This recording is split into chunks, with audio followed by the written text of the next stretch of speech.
Market में अगर आपको डर लग रहा है किसी चीज को लेके हम्म। तो आप आगे ही नहीं बढ़ सकते, आप कुछ कर ही नहीं सकते हो। और आप अभी जॉब वॉब नहीं कर रहे हो तो ऑब्वियसली अच्छा खासा कमा रहे हैं आप। तो आप एक तरीके से मान के चलो, अगर 6-7 महीने हो गए तभी भी मार्केट में टिके हुए हो और आपने ज्यादा लॉस अभी तक नहीं किया है, तो बहुत ज्यादा प्रोबेबिलिटी है कि आप ऐसे स्टेज में आ गए हो जहां से आप ट्रेडर बन सकते हो। कि जैसे जैसे आपकी एज बढ़ती है ना, वैसे वैसे प्रॉफिटेबिलिटी बढ़ते जाती है। आई फील वेरी लकी कि मुझे उस दोस्त ने ये बता दिया कि भाई तू पहले सीख ले। अगर वो काम मैं नहीं करता तो शायद मैं कुछ भी नहीं कर पाता मैं भी, क्योंकि कभी भी आज तक स्टॉक मार्केट में मेरा बड़ा लॉस नहीं हुआ। लॉसेस हुए हैं, गलती मैंने भी बहुत सारी की है। 15-20 हज़ार रुपए डालता था अकाउंट में, 15-20 हज़ार रुपए उड़ गए पूरे तरीके से, तो फिर 15-20 हज़ार डाल लिए। लेकिन वो वहां पे मैंने सीखा था कैसे कैपिटल मैनेज करना है, बड़े लॉसेस नहीं लेने। तो मेरा कभी भी बड़ा लॉस नहीं हुआ अनटिल एंड अनलेस।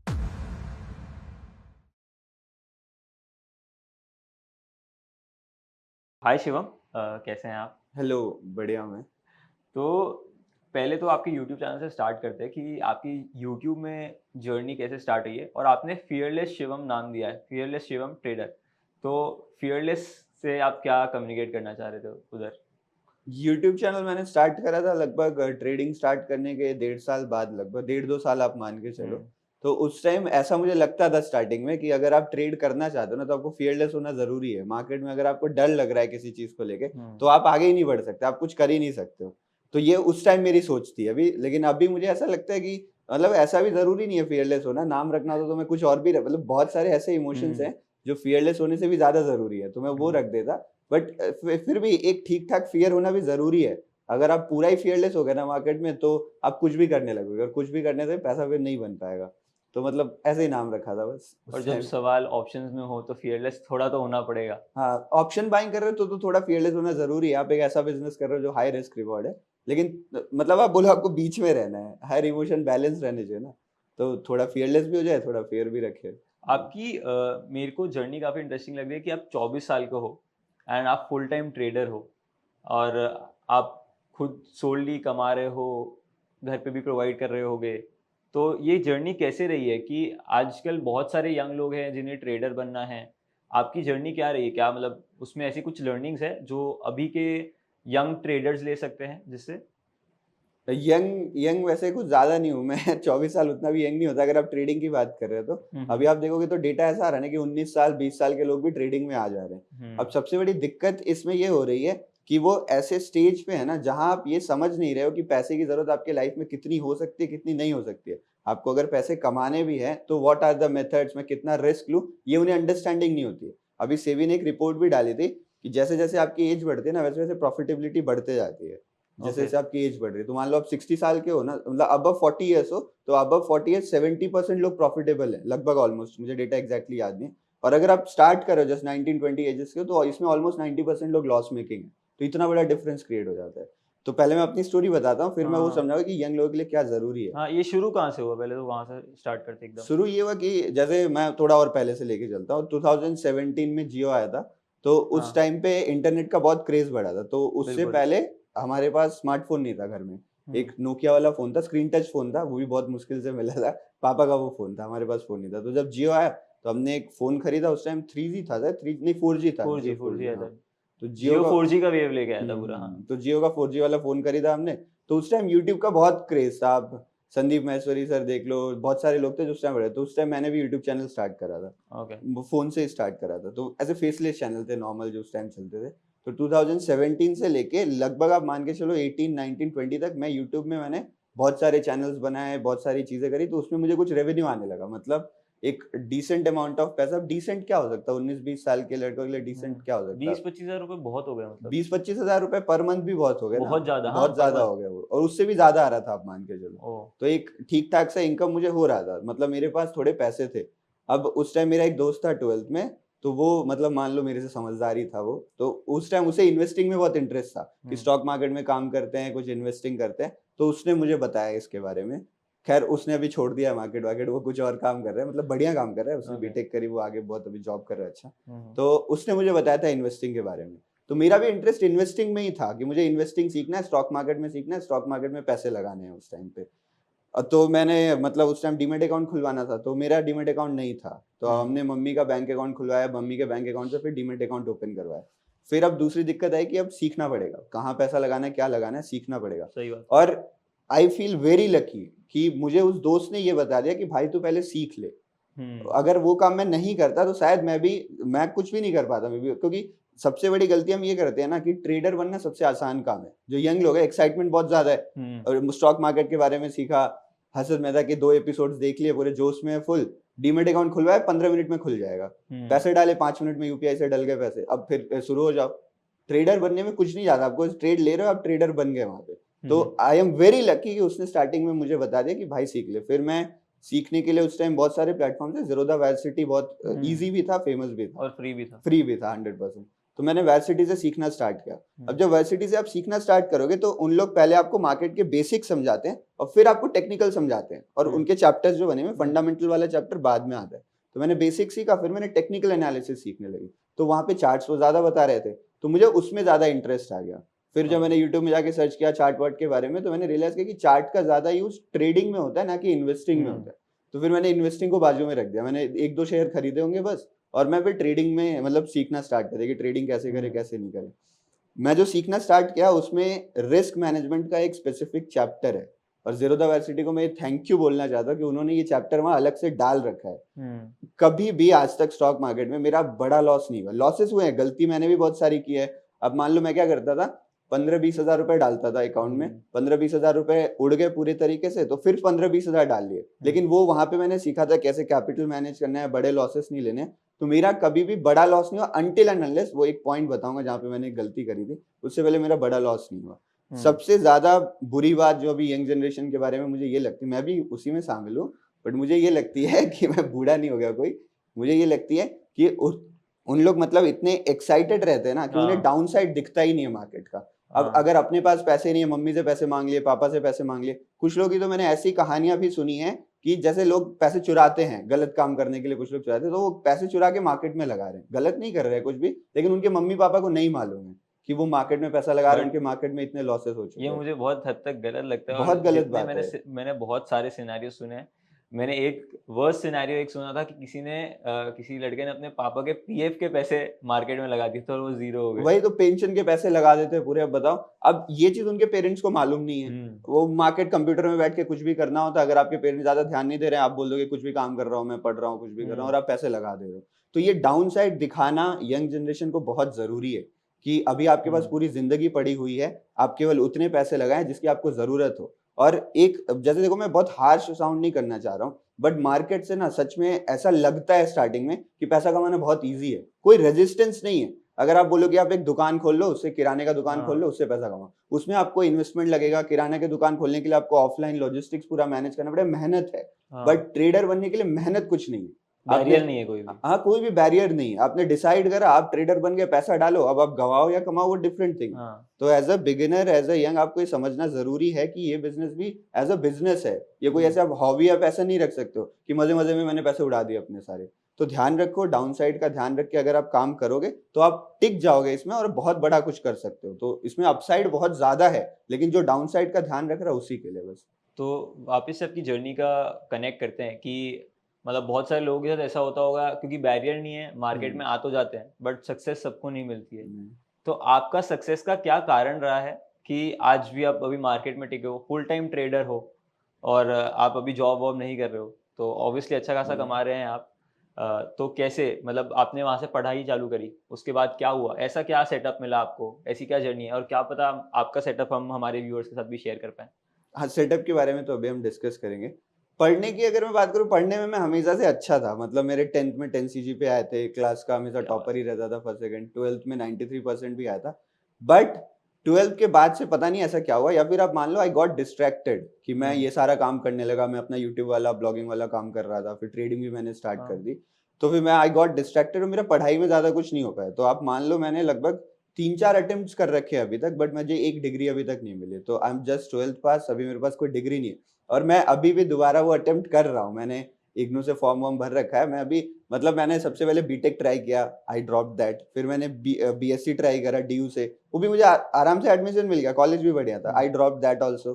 फिर मैंने यहाँ पर वापस से मैंने भरना स्टार्ट किया। तो सबसे पहले मैंने यहाँ पे bachelors in computer application, BCA है। ओके, तो वो भी मैंने इग्नू से भरा। मैंने एक सेमेस्टर का एग्जाम दिया, अगले सेमेस्टर के एग्जाम के टाइम पे मैं नहीं दे पाया, मैं जा नहीं पाया वहाँ पे। एग्जाम्स भी उसी टाइम पे रहते हैं, मार्केट भी चल रहा होता है, तो उस टाइम मैं जा नहीं पाया। तो अभी मैं वापस से अब BA कर रहा हूँ, तो BA का मेरा 2 सेमेस्टर खत्म हुआ है, बाकी मेरे बाकी रह रहे हैं।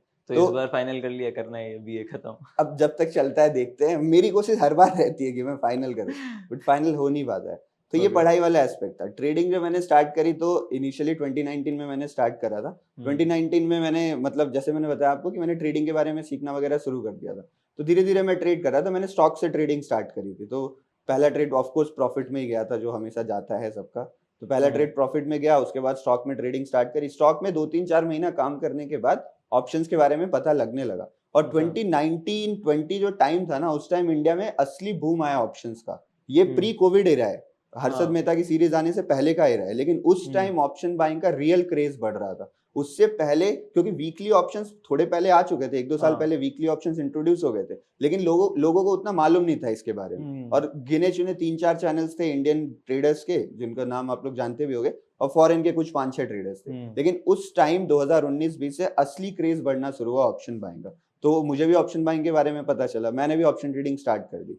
तो ऑप्शन बाइंग जब मैंने स्टार्ट करी तो मुझे केवल 2-3-4 चीजें पता थी। एक कॉल पुट क्या होता है वो पता था, ऊपर जाने से कॉल बाय करो, नीचे जाने से पुट बाय करो वो मालूम था, और रिस्क मैनेजमेंट पता था मुझे। वो चीज मैंने हमेशा सीखने की कोशिश ही करी है कि मुझे मिल गया वो, आप मान लो एक तरीके से वो गिफ्ट था कि कैसे रिस्क मैनेज करते हैं। तो मैंने स्टार्ट करा। लॉसेस तो चलते ही है, शुरू में लॉसेस ही हो रहे थे। मैं एक काम करता था, मैं 20-25 हजार के अकाउंट्स बनाता था। मतलब देखो, एक लॉट ट्रेड करने में 10 हजार तक लगता है, तो मैं 15 से 20 हजार रुपए डालता था, उसको ट्रेड कर रहा हूँ। वो 1 महीने चले, 15 दिन चले, 20 दिन चले, तो फिर वो अकाउंट जब ब्लो हो गया, मतलब मान लो 15 हजार 20 हजार से मेरे पास 7 हजार 6 हजार बचे, तो मैं तो ट्रेड कर नहीं सकता। तो फिर मैं उसको टॉप अप करता था, फिर मैं ब्रेक लेता था। मतलब जब लॉस हो गया फिर 10-15 दिन का ब्रेक, फिर लगता था सीख लिया, अब इस बार तो सीख लिया सारी चीजें, अब फिर उसमें और पैसे डालता था, फिर स्टार्ट करता था। तो ऐसे धीरे धीरे करके ना गलतियों से सीखा हूं मैं। तो आप बोल रहे थे कि सक्सेस का कारण क्या है, तो सक्सेस का सबसे बड़ा कारण किसी की भी जर्नी में आप पूछो वो होता है एक्सपीरियंस। एक्सपीरियंस के साथ दो चीजें चाहिए होती है, एक नॉलेज चाहिए होती है आपको, और एक आपको एक्सपीरियंस चाहिए होता है। अगर आपके पास नॉलेज लेना है तो आप मार्केट से भी ले सकते हो, कहीं से भी ले सकते हो। तो नॉलेज मुझे मिला, मैंने अपने टाइम में बहुत सारे कोर्सेज वगैरह ज्वाइन करे थे, नॉलेज मुझे मिला। बट खाली नॉलेज से आप कभी प्रॉफिटेबल नहीं बन सकते हो, ये वो है। तो अगर प्रॉफिटेबल बनना है तो आपको मार्केट में टिकना जरूरी है। अगर आप बहुत ज्यादा लकी हो, आपको कोई ऐसी नॉलेज मिल गई, आप उसको अप्लाई करने लगता, आपको रिजल्ट दिखने लगता। फॉर एग्जांपल मान लो कुछ डिफाइंड सेटअप्स आपको मिल गए, तो आपको स्टार्टिंग में कुछ पैसे बनने लगते हैं, जिससे आप मार्केट में टिक जाते हो। तो हो सकता है आपको 1-1.5 साल में आप ट्रेडर बन जाओ, या फिर ऐसा भी हो सकता है कि आपको 3 साल टिकना पड़े। तो वो कितना देर आपको मार्केट में स्टैंड करना है ना, वो बहुत जरूरी होता है। आजकल का जैसे सेबी का भी डेटा आया था और ऐसे सर्वे भी हुआ था, तो एक जो साइकिल होती है ट्रेडर की, वो केवल 6 महीने की होती है। जब उसे स्टॉक मार्केट के बारे में पता चला और जब उसने स्टॉक मार्केट छोड़ दिया, केवल 6 महीने की साइकिल है। तो आप एक तरीके से मान के चलो, अगर 6-7 महीने हो गए तभी भी मार्केट में टिके हुए हो और आपने ज्यादा लॉस अभी तक नहीं किया है, तो बहुत ज्यादा प्रोबेबिलिटी है कि आप ऐसे स्टेज में आ गए जहां से आप ट्रेडर बन सकते हो। और अगर आपने वो 1-1.5 साल की साइकिल पूरी कर ली ना, तो आपको बस थोड़ी सी अपनी मिस्टेक दूर करनी, और एक कंफर्म है कि आप मार्केट से पैसा कमाने वाले हो।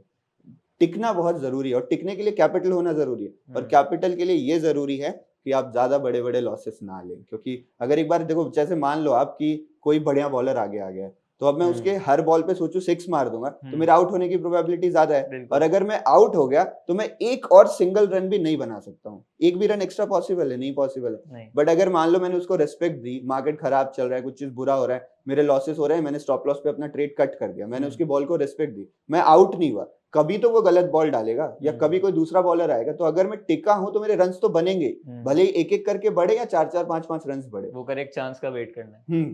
चांस का वेट करना और टिके रहना है। अगर आप बाहर हो गए तो आप बाहर ही हो गए। तो और जैसे जिनसे मैंने सीखा था वो कहते भी थे कि जो सभी लोग हैं वो सभी कोई बैठा हुआ, जो मार्केट में आते हैं ना, वो एकदम लोग ऐसे अपना हाथ पांव तोड़ के ऐसे बैठे हुए हैं, वो कुछ सीखना ही नहीं चाह रहे, कुछ नहीं करना चाह रहे। तो अगर आप धीरे धीरे चल भी रहे हो ना, तो भी आप 90% 80% लोगों से आगे निकल गए, आपकी प्रोबेबिलिटी टू सक्सेस बहुत ज्यादा बढ़ गई। तो जरूरी है बस कि आप टिके रहें एंड इम्प्रूव करते रहें। आपने मेंशन किया था बीच में जर्नी में कि पहले काफी रिस्क कंट्रोल था, बट एक ऐसी गलती आई, वो क्या थी कि जिससे वो बड़ा लॉस आने लग गया? जब आपने रिस्क मैनेजमेंट बताया कि बहुत अच्छा रोल है, सीख लिया स्टार्टिंग में ही, वो बहुत अच्छी चीज़ है, तो बट वो वहाँ पे क्या ऐसा हुआ कि वो लॉस रिस्क मैनेजमेंट पानी में चला गया? पानी में, सच में पानी में ही चला गया वो। तो देखो हुआ क्या था, मैंने ट्रेडिंग स्टार्ट करी, लॉसेस हो रहे थे, कभी बड़े लॉस नहीं हुए। मतलब आप मान लो 1.5 ईयर्स तक मेरे 1-1.5 लाख रुपए का खाली लॉस हुआ। हर महीने 10-15 हजार जा रहे हैं, 2 महीने में 10-15-20 हजार जा रहे हैं, तो मेरे 1-1.5 लाख का लॉस हो चुका था। उसके बाद मैं 1-1.5 लाख का लॉस हो, मेरा अगला महीना प्रॉफिटेबल हो गया। तो वो लगातार 5-6 महीने में प्रॉफिटेबल था। तो लगभग ये मेरे पूरे लॉस रिकवर हो गए थे, मैं ब्रेक इवन पे आ गया था। तो जब मैं ब्रेक इवन पे आ गया और मेरा प्रॉफिट होने लगा, तो मुझे ऐसा लगा कि यार मेरे सारे लॉस तो रिकवर हो गए, मैं नेट प्रॉफिटेबल हूँ। फिर उसके बाद मैंने YouTube में कुछ वीडियोस देखी। मैं वीडियोस हमेशा देखता रहा, सीखने के लिए हम यही करते हैं, खाली टाइम मिला कोई ट्रेडिंग की वीडियो चला दी। तो वहां पे मैं देख रहा हूँ कि किसी का प्रॉफिट हो रहा है 40 लाख, 48 लाख, 20 लाख, 10 लाख। अब देखो, मैं मार्केट में सबसे बड़ी बात का कोई बैरियर नहीं है। अगर मान लो आपके पास एक दुकान है, आप कमा रहे हो 2,000 रुपए महीना उससे, और आपने किसी एक को देखा कि यार उसके पास 1,000 दुकान है और वो 2 लाख कमा रहा है, तो आप एस्पिरेशन क्या रखते हो कि मैं भी धीरे धीरे अपनी दुकानें बढ़ाऊंगा, मुझे भी उसकी तरह बनना है। तो स्टॉक मार्केट इसमें क्या है, इसमें बैरियर है, अगली दुकान खोलना मेहनत का काम है, इश्यूज है उसमें बहुत सारे। लेकिन ट्रेडिंग में कुछ भी नहीं। मैं आज 200 क्वांटिटी से ट्रेड कर रहा हूँ। उस टाइम बैंक निफ्टी का लॉट 25 का होता था, मैं 4 लॉट ट्रेड करता था। हर दिन मेरा फिक्स था, मैं 4 लॉट ही ट्रेड करूंगा। 100 क्वांटिटीज हो गई मेरे पास। तो 100 क्वांटिटीज में अगर मैं महीने का मान लो अब 40,000 कमा रहा हूँ, 30,000 कमा रहा हूँ, तो फिर मैं क्यों ना इसे 100 से 1000 कर दूं। मेरा थोड़ी कोई जाता, मुझे कीबोर्ड में एक जीरो प्रेस करना है, पैसे है मेरे पास। मुझे 1000 क्वांटिटी लेने के लिए 5-6 लाख लगेंगे, 4 लाख लगेंगे, मैंने डाल लिए पैसे वो, और मैं 100 से सीधे 1000 पे जंप किया। मैंने क्यों जंप किया? मैंने क्योंकि मैंने वो प्रॉफिट लॉस देखा था, मैंने देखा था कोई इन्फ्लुएंसर का देखा और मैं उनको, अब जो भी मैंने बहुत सारे लोगों को देखा और मैं उनकी वीडियो से सीख रहा हूँ, तो वो मेरे लिए एक तरीके से आइडियल है। मैं उनको आइडियल मानता था। तो मुझे लगता था यार मैंने इन्हीं से सीखा है, मुझे रिजल्ट्स भी दिख रहे हैं, ऐसा नहीं कि मैं अब लॉस कर रहा हूँ, कम पैसे कमा रहा हूँ बट कमा रहा हूँ, तो क्यों ना मैं ज्यादा पैसे कमाऊं। अमीर बनने में किसको दिक्कत है? अगर ज्यादा पैसे हैं ज्यादा बढ़िया है। लेकिन फिर उसको मैं हैंडल बिल्कुल नहीं कर पाया, और वो 3 महीने में मैंने अपना सबसे बड़ा अमाउंट गवाया है ट्रेडिंग में। जो भी मैंने लॉस किया, अमाउंट में बता नहीं रहा हूँ, अमाउंट से कुछ फर्क नहीं पड़ता है आपको, क्योंकि मान लो मेरी रिस्क, अब मेरे पास 2 करोड़ पड़े थे, मैंने 20 लाख गवा दिए, क्या फर्क पड़ता है? फॉर एग्जाम्पल मान लो मेरे पास 10 लाख है, मैंने 2 लाख गवा दिए, कुछ फर्क नहीं पड़ता। तो अमाउंट कभी किसी का ध्यान नहीं देना चाहिए। तो वहां से मैंने सीखा उसके बाद कि कभी, जैसे मैं यूपी से ही आता हूँ, तो वहां पे बोलते हैं कि किसी का ऊंचा सर देख के अपना सर फोड़ नहीं लेना चाहिए। मतलब कि वो बहुत बड़ा कर रहा है तो आप अपनी सब चीजें, तो मैंने वही काम किया। तो उस दिन से मैंने ये प्रॉमिस किया था खुद से भी, और कि कोई अगर मेरे से पूछता मैं उसको भी यही बताऊंगा, और उससे भी प्रॉमिस करवाऊंगा कि कभी भी किसी को इंटिमिडेट मत करो, किसी को अपना प्रॉफिट लॉस आप मत बताओ। अगर किसी से सीखना है ना, तो आप उससे जाके उसकी स्ट्रैटेजी सीखो, उससे परसेंटेज पूछो, उससे ये पूछो आज तुम्हारा क्या हुआ, लेकिन कभी किसी के अमाउंट पे फोकस मत करो। ये पहली चीज है। और दूसरी चीज मैं जो सभी लोग से कहना चाहूंगा कि आप लोग दूसरे का प्रॉफिट लॉस देखते हो ना, तो गलती आपकी भी है कि अगर आप उसका प्रॉफिट लॉस देख के बिना उसका कैपिटल समझे, बिना उसका रिस्क एपेटाइट समझे आप भी उसको चेज करते हो, तो ये बहुत बड़ी गलती है।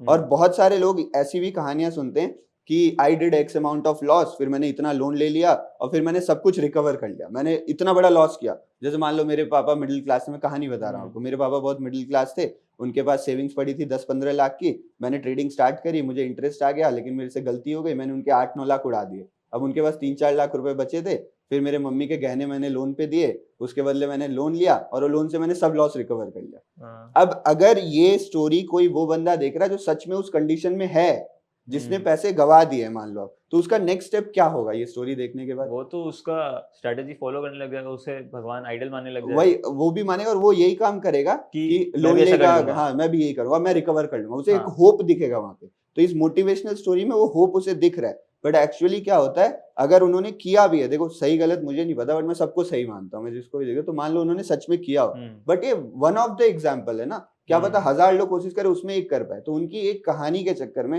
1000 लोग बर्बाद होने वाले हैं, भले ही 100 लोग खुद रिकवर कर ले। तो कभी भी ऐसा अनरियलिस्टिक मतलब एक ऐसी चीज ना जो इजी टू अचीव नहीं, उसको चेज नहीं करना चाहिए। मैं आपको ये नहीं बोला आप सपने मत देखो, स्टॉक मार्केट ऐसा गेम है जहां पे बहुत सारी रियल लाइफ चीजें ना आपको अलग तरीके से फॉलो करनी पड़ेगी। रियल लाइफ के कॉन्सेप्ट यहाँ काम करते ही नहीं, you need a different type of thinking अगर आप ट्रेडर बनना चाहते हो, मार्केट में काम करना चाहते हो। तो दिस ये 2-3 चीजें जो मुझे लगता है कि बहुत जरूरी है ध्यान रखना। तो आपकी स्ट्रैटेजी पे आने से पहले, तो अभी घर वाले क्या बताते कि लड़का क्या करता है? घर वाले तो बहुत परेशान है मेरे से वो कह रहे हैं कि जैसे पता है आपको, जैसे मुझे पता नहीं पूरे इंडिया में क्या कल्चर है, बट जैसे मेरे भैया की भी शादी हुई थी, तो वहां हम्म। पे जैसे हम रेज्यूमे देते हैं ना जॉब की, तो आपको बायोडाटा बना के देना पड़ता है। हम्म। एक्चुअल बायोडाटा का पीडीएफ बनता है, आप ऐसे फोटो लगाते हो, आप नाम लिखते हो, अपनी हॉबीज लिखते हो, आपके क्या क्या अचीवमेंट्स है, क्या क्या डिग्रीज है, वो सब लिखते हो। तो मम्मी बोलती है कि मैं वहाँ क्या लिखूंगी, अनपढ़ लिखूंगी क्या, कि तुम्हें कुछ आता नहीं है। तो वो मुझे केवल फोर्स करे कि तुम डिग्री करो, चाहे कुछ भी हो जाए, तुम डिग्री करो। अब पापा तो ये बोलते हैं, पापा मेरे गवर्नमेंट जॉब करते हैं और उनको लगता है कि दुनिया में केवल एक ही बढ़िया काम है, वो गवर्नमेंट जॉब है। तो हाँ। मेरे को वो बोले कि तुम एमटीएस ही क्लियर कर लो, एमटीएस 10th पास के बाद आप दे सकते हो, ओके। तो आप एमटीएस ही क्लियर कर लो, लेकिन तुम गवर्नमेंट जॉब ही करो। तो ऐसा है, देखो मेरी फैमिली बहुत, मतलब लकी हूं मैं, और सच बताया जाए ना, तो आपकी फैमिली से ज्यादा आपके लिए कोई नहीं सोचता है। भले ही आप कुछ बड़ा करना चाहते हो, वो आपको रोक रहे हैं, क्यों रोक रहे हैं, क्योंकि उन्हें पता है कि बड़ा करने में थोड़ा रिस्क है, तो वो हमेशा आपका भला ही चाहते हैं। तो मेरी फैमिली भी वैसे ही है, वो मुझे कभी रोकती नहीं है कुछ करने से, लेकिन दे वांट कि मैं थोड़ा सेफ रहूं, क्योंकि वो चाहती है अगर मैं मान लो कुछ बड़ा करना चाह रहा हूँ, तो वो मुझे मना नहीं करेंगे, बोलेंगे तुम्हें जो करना है तुम करो, लेकिन तुम्हारे साथ कुछ बुरा नहीं होना चाहिए, तुम्हारे साथ कुछ गलत नहीं होना चाहिए। तो फैमिली तो हमेशा टॉप पे ही रहती है, तो मेरी फैमिली भी वैसी, बट वो काम रहता है उनका, कभी ऐसे खुल के सपोर्ट नहीं करते कि बहुत बढ़िया काम कर रहे हो, तुम्हारा यूट्यूब चैनल है, तुम ट्रेडिंग कर रहे हो, कितनी अच्छी बात है, कभी नहीं कहा उन्होंने। सही बात है, तो ज्यादा भी चढ़ाते नहीं है सर पे। कभी नहीं, बिल्कुल नहीं, मतलब वो उनके लिए कुछ हुई नहीं मैं कभी वो, और सही भी है एक तरीके से ना। डाउन टू अर्थ रहता है फिर हम्म, बच्चा। हम्म, सही बात है, तो इससे अभी आपकी स्ट्रैटेजी पे भी आते हैं। तो जैसा आपने बोला, सारे पॉइंट्स में वो सारे कवर करने का ट्राई करूंगा कि ये स्ट्रैटेजी कौन से मार्केट्स में काम करेगी और कौन से हम क्या करेंगे हम्म। एग्जैक्टली उसमें, ऑप्शन बाय करेंगे, सेल करेंगे, क्या करेंगे। तो मैं जो बेसिकली करता हूँ, मैं मोमेंटम ट्रेड करता हूँ। अब ये हम्म। मतलब ऐसे हाई फाई नाम लग रहा होगा, बट कुछ इसमें हाई फाई है नहीं। हम्म। मैं ऑप्शन बाइंग करता हूँ, हार्डकोर ऑप्शन बाइंग, मतलब कोई भी मार्केट रहे, कुछ भी रहे, मैं ऑप्शन बाइंग बाय ही ही करने करेंगे। वाला हूँ। हाँ, क्योंकि जिस एरा में मैं सीखा हूँ ना ट्रेडिंग, उस टाइम एक ही चीज चलती थी, ऑप्शन बाइंग, अभी भी हम्म। वही चल रही है। हम्म। 90% लोग ऑप्शन बायर ही होते हैं। तो हम्म। मैं मोमेंटम ट्रेडिंग करता हूँ। दैट मीन्स कि अगर मार्केट में मोमेंटम है, देखो दो तीन टाइप ऑफ ट्रेडिंग होती है। फॉर एग्जाम्पल, सपोर्ट पे आके अगर एक हैमर कैंडल का फॉर्मेशन होता है, तो मैं वहां पे बाइंग करता हूँ। तो अभी मार्केट रिवर्स नहीं किया है, मार्केट ऐसे गिरा, सपोर्ट पे हैमर फॉर्मेशन, मार्केट अभी तक रिवर्स नहीं किया, लेकिन फिर भी मैं वो पोजीशन बना रहा हूं, बिकॉज आई थिंक कि अगर ये सपोर्ट एरिया, यहाँ पे प्रॉपर कॉन्फ्लुएंस है, तो मार्केट में रिवर्स फ्रॉम देयर। तो अभी अपसाइड का मोमेंटम स्टार्ट नहीं हुआ, मैंने उससे पहले अपनी एंट्री बना ली है। तो मैं जो ट्रेड करता, इसको नॉर्मल ट्रेडिंग कहते हैं, जनरली ट्रेडिंग का यही तरीका रहता है। बट मैं क्या करूंगा, I will not enter eight hammer, मैं वेट करूंगा कि उस हैमर के बाद मोमेंटम बिल्डअप हो। अगर मार्केट सच में ऊपर जाना स्टार्ट करता है, तो मैं मोमेंटम के बीच में एंट्री बनाऊंगा। अगर मान लो मोमेंटम 0 से स्टार्ट होकर 100 तक जा रहा है, तो मेरी कोशिश रहती है कि मैं 10 या 15 पे एंटर करूं। मोमेंटम 0 से स्टार्ट हो, मुझे स्टार्ट से पहले नहीं पकड़ना, मोमेंटम के बीच में मैं पकड़ूंगा। एंड आई ट्राई, मैं कोशिश करता हूँ, 100% नहीं होता है, कि मैं मोमेंटम एंड होने से पहले एग्जिट कर दूं, या जब मोमेंटम स्लो हो रहा है उससे पहले मैं निकल जाऊं। तो मैं मोमेंटम फॉलो करता हूँ, और ऐसे एज सच मेरा कोई सेटअप नहीं है। मेरा सेटअप ये है कि मुझे मोमेंटम मिलना चाहिए। उसके लिए जैसे मैं बोलता हूँ कि ट्रेडिंग में दो चीजें जरूरी है। You need to know the direction, कि मार्केट किस डायरेक्शन में जा सकता है, किधर किस डायरेक्शन में मोमेंटम आ सकता है, and you need a signal to enter. आपको एक सिग्नल चाहिए, आपको सिग्नल मिला, आप एंट्री कर लो। तो डिस्क्रिशनरी टाइप ट्रेडिंग करता हूँ, सारी चीजें देखी मैंने, पूरा सिस्टम समझा, प्राइस एक्शन समझा, एनालिसिस करी, आई गॉट माई डायरेक्शन, कि ये मेरी डायरेक्शन, इस डायरेक्शन में मुझे ट्रेड चाहिए। I will wait for entry signal, मुझे मिलता है, मुझे दिख रहा है मोमेंटम बिल्डअप होते हुए, मैं एंटर कर लूंगा। ऐसे कोई डिफाइंड स्ट्रैटेजी मैं फॉलो नहीं करता हूँ। तो व्यूअर्स की बेटर अंडरस्टैंडिंग के लिए अपने चार्ट्स पे चलते हैं और वहाँ पे एग्जैक्टली समझते हैं। चार्ट्स पे आगे बढ़ने से पहले आप थोड़ा आरओआई रफली बता सकते हो कि क्या एक्सपेक्ट कर सकते हैं ऑडियंस जब ये स्ट्रैटेजी अप्लाई करें। अगर आप ऑप्शन बाइंग कर रहे हो, तो देखो ऑप्शन बाइंग का गेम क्या है ना, ऑप्शन बाइंग में आप अगर ट्रेड कर रहे हो, तो what should be your ROI. आप मान के चलो, अगर मार्केट बढ़िया है, जैसे अगर आप छाता बेचते हो, तो आपके बारिश में अम्ब्रेला ज्यादा बिकेंगे। अगर आप गर्मी में भी बिकते हैं थोड़े, ठंडी में अगर आप बेच रहे हो तो आपके नहीं बिकेंगे। तो आपको परेशान होने की जरूरत नहीं कि ठंडी में मेरे अम्ब्रेला क्यों नहीं बिक रहे। आप परेशान हो जाओ, आप मार्केटिंग बजट बढ़ा दो, जो भी करो, क्योंकि जरूरत ही नहीं। तो उसी तरीके से ये भी हमारा धंधा है। ये धंधा तभी चलता है जब मार्केट में मोमेंटम है। तो अगर ट्रेंडिंग मार्केट्स हैं, मूविंग मार्केट्स हैं, वोलेटिलिटी भी है, बट मार्केट में मोमेंटम है ना, तो एक्यूरेसी 80 to 90% चली जाती है। बट अगर आप खराब मार्केट देखोगे, चॉपी मार्केट है, साइडवेज मार्केट है, तो या तो मैं उसमें कंप्लीटली अवॉइड कर दूं, तो मैं ट्रेड ही नहीं कर रहा, तो मैं बच गया, मेरी ओवरऑल एक्यूरेसी बढ़िया है। बट अगर उसमें मैं ट्रेड करने की कोशिश करूंगा, तो probability can be anywhere between 60 to 75%। तो उस टाइम प्रोबेबिलिटी कम हो जाती है। तो मार्केट्स के हिसाब से रहता है कि किस किस मार्केट सेक्टर में आपका पैसा बन रहा है, किस में नहीं बन रहा है। तो द ट्रिक इज कि जिसमें आपका पैसा बनता है, उधर आप ज्यादा ट्रेड करो, उधर एग्रेसिवली रहो, इधर आप बचा के रखो, तो ओवरऑल एक्यूरेसी बढ़िया हो जाएगी। तो ये तो रही एक्यूरेसी की बात, बट आरओआई देखो डिपेंड करता है। फॉर एग्जांपल मान लीजिए कि अगर मेरे पास 7-8 लाख रुपए, फेवरेबल सिचुएशन है अगर फेवरेबल सिचुएशन में मेरे पास 7-8 लाख रुपए पड़े हुए हैं और मैं 7-8 लाख रुपए से आप मान लो, क्योंकि जितना कैपिटल होता है ना उतने से ट्रेड नहीं करते ऑप्शन में। अगर आपके पास 10 लाख रुपए, आप 10 लाख से ऑप्शन बाइंग नहीं कर सकते हो। आप 10 लाख रुपए तो आप 4 या 5 लाख से ऑप्शन बाइंग करोगे। तो जितने पैसे से आप ट्रेड कर रहे हो ना, उसका यू कैन मेक 70% 80% उसका बना सकते हो। बट ये मत मानो कि मेरे अकाउंट में अगर 1 लाख रुपए है तो मैं 80,000 प्रॉफिट करूंगा, नहीं। अगर मेरे में 1 लाख रुपए है तो मैं केवल 30,000 से ही ट्रेड करूंगा। और फिर मैं जो 30,000 से एक्चुअल ट्रेड्स कर रहा हूँ उसमें मैं 28, 25,000, 20,000 प्रॉफिट करूंगा मैं, वो रहता है। तो ओवरऑल आरओआई आप देखोगे 25-30% आ रहा है मंथ का, अगर पूरे कैपिटल पे देख लो या उससे भी कम देख लो, because we never invest the whole capital.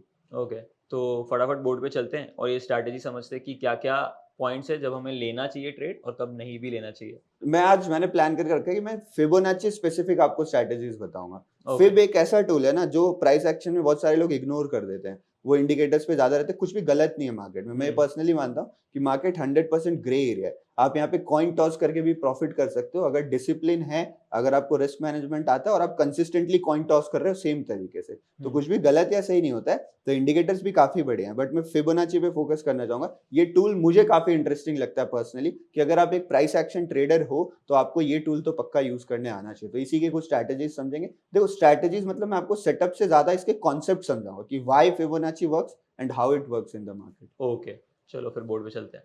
I am sure आपको ये कॉन्वर्सेशन काफी इंटरेस्टिंग लग रही होगी, बट इससे पहले कि आप आगे बढ़ो मैं आपको एक छोटी सी वार्निंग देना चाहती हूँ। ऑप्शंस बाइंग आपको हाई रिटर्न्स तो दे देगा, बट वो उतना ही रिस्की और वॉलेटाइल भी है। अगर आप अपने रिस्क को कंट्रोल करते हुए हाई रिटर्न्स बनाना चाहते हो through options buying, just like Shivam कर पाए हैं, तो आपको उनका ऑप्शंस बाइंग कोर्स चेकआउट करना चाहिए ऑन upsurge.club। इस कोर्स में वो अपनी इफेक्टिव ऑप्शंस बाइंग स्ट्रैटेजी सिखाएंगे, साथ ही रिस्क मैनेजमेंट और कैपिटल डिप्लॉयमेंट में भी आपको गाइड करेंगे, जो आपको एक डिसिप्लिन ट्रेडर बनाएगा। ये कोर्स बहुत ही अफोर्डेबल है और इसका लिंक आपको डिस्क्रिप्शन में मिल जाएगा, सो आज ही इसे चेकआउट करो। Now let's get back to the podcast. Okay sir, तो स्टार्ट करते हैं अपना। आप जो फिब के बारे में बता रहे थे, एग्जैक्टली वो है क्या, कैसे हम उसे स्टडी कर सकते हैं, प्लीज। और ट्रेडिंग में दो तरह की चीजें होती है, जैसे आप मान के चलो तो हमारे पास एक होता है इंडिकेटर कहते हैं, जैसे अगर आप मूविंग एवरेज यूज कर रहे हो, आरएसआई यूज कर रहे हो, तो वो इंडिकेटर है। एंड जो सेकंड थिंग हमारे पास होती है वो टूल होती है। तो इधर जो आपको दिख रहे थे ना पूरी चीज, जो इधर देखते हैं ट्रेंड लाइन हो गई, लेवल्स हो गई, ये सारे हो गए, तो ये हमारे पास टूल बार होता है साइड में, तो इसको हम टूल्स कहते हैं। इसी में से हम एक टूल का यूज करने वाले हैं जो कि फिब टूल होता है। तो मेरे हिसाब से इसके बेसिक्स लगभग लोगों को पता रहते हैं। एक बार मैं हल्का सा बस इसका बेसिक समझा देता हूँ आपको, फिब होता क्या है। तो फिब बेसिकली मैथमेटिक्स से डिराइव किया गया ये पूरा कॉन्सेप्ट। फिबोनाची एक सीरीज होती है जिसमें हम 0 से स्टार्ट करते हैं, 0 के बाद हम यहाँ पे नेक्स्ट नंबर लिखते हैं, फिर इन दोनों को हमें ऐड कर देना है। ऐड करने के बाद हमारे पास नेक्स्ट नंबर मिलेगा, फिर आप इसको ऐड कर दोगे, आपको नेक्स्ट नंबर मिलेगा, एंड सो ऑन। तो ये हमारे पास फिबोनाची सीरीज होती है। फिर इन सीरीज में जो आपको दो नंबर्स मिले ना, आप इनको डिवाइड करते जाए, तो डिवाइड करने के बाद जो आपको मिलता है उसको हम फिब रेशियोज बोलते हैं। तो इन्हीं रेशियोज का यूज हम करने वाले हैं। और अगर आप प्राइस एक्शन ट्रेडर है, प्राइस एक्शन मतलब हमारे पास कोई इंडिकेटर नहीं है जो हमें ऑब्जेक्टिव व्यू दे। ऑब्जेक्टिव अगर आप मूविंग एवरेज लगा के रखते हो तो मूविंग एवरेज ऐसे चार्ट में प्लॉट हो रहा है, तो वो आपको बता रहा है एग्जैक्टली कि अच्छा चलो यहाँ पे टच हुआ, तो आपको एक ऑब्जेक्टिव प्लान कर सकते हो। बट जब आप प्राइस एक्शन ट्रेड करते हो ना, तो प्राइस एक्शन ऐसी चीज है जो बहुत ही ज्यादा सब्जेक्टिव है। आपके लिए प्राइस एक्शन अलग हो सकता है, आपका चार्ट देखने का नजरिया कंप्लीटली अलग हो सकता है। फॉर एग्जाम्पल अगर दो प्राइस एक्शन ट्रेडर हैं, एक ही सेम पॉइंट ऑफ टाइम पे किसी को चार्ट सेल दिख सकता है, किसी को चार्ट बाय दिख सकता है, इतना बड़ा एरिया है। तो ये सब्जेक्टिविटी जो है वो कभी कभी प्रॉब्लम बन जाती है हमारे लिए, और इसी सब्जेक्टिविटी को दूर करने के लिए हम टूल्स थोड़ा यूज करते हैं, कि टूल्स की मदद से मैं एक थोड़ा सा ऑब्जेक्टिव ग्राउंड सेट कर सकता हूँ और कुछ कंसिस्टेंसी मिलेगी कि ये मेरे पास टूल है, इसके हिसाब से मैं ये डिफाइंड चीजें कर सकता हूँ। सारी चीजें मेरे से गट फीलिंग पे नहीं डिपेंड रहेंगी, मेरे देखने के नजरिए पे नहीं रहेंगी। तो उसी में से फिबोनाची जो टूल है, फिब कहते हैं इसको शॉर्ट फॉर्म में, तो हम फिब ही कहेंगे। तो ये जो फिब टूल है ना, इसको मेरे हिसाब से हर प्राइस एक्शन ट्रेडर को यूज करना ही चाहिए, आपको आना चाहिए। इस टूल की सबसे बड़ी खासियत ये है कि it just not give you levels, ये आपको लेवल्स नहीं देता या समथिंग टू एक्ट, खाली ये नहीं देता, ये आपको मार्केट समझाता भी है। अगर आप प्राइस एक्शन ट्रेड कर रहे हो ना, तो आई डिवाइड, जैसे मैंने कहा था, मैं दो चीजें फॉलो करता हूं। अगर आपको कोई भी ट्रेड लेना है तो यू नीड टू थिंग्स। पहला आपको जरूरत है यहाँ पे, मतलब मान लीजिए कि आपको डायरेक्शन की जरूरत है, आपको ट्रेड का डायरेक्शन पता होना चाहिए। मार्केट अगर यहाँ पे खड़ा है तो मेरा फेवरेबल डायरेक्शन क्या है? मार्केट 3 जगह जा सकता है, या तो मार्केट यहाँ से ऊपर निकल जाए, या नीचे निकल जाए, या मार्केट कहीं ना जाए।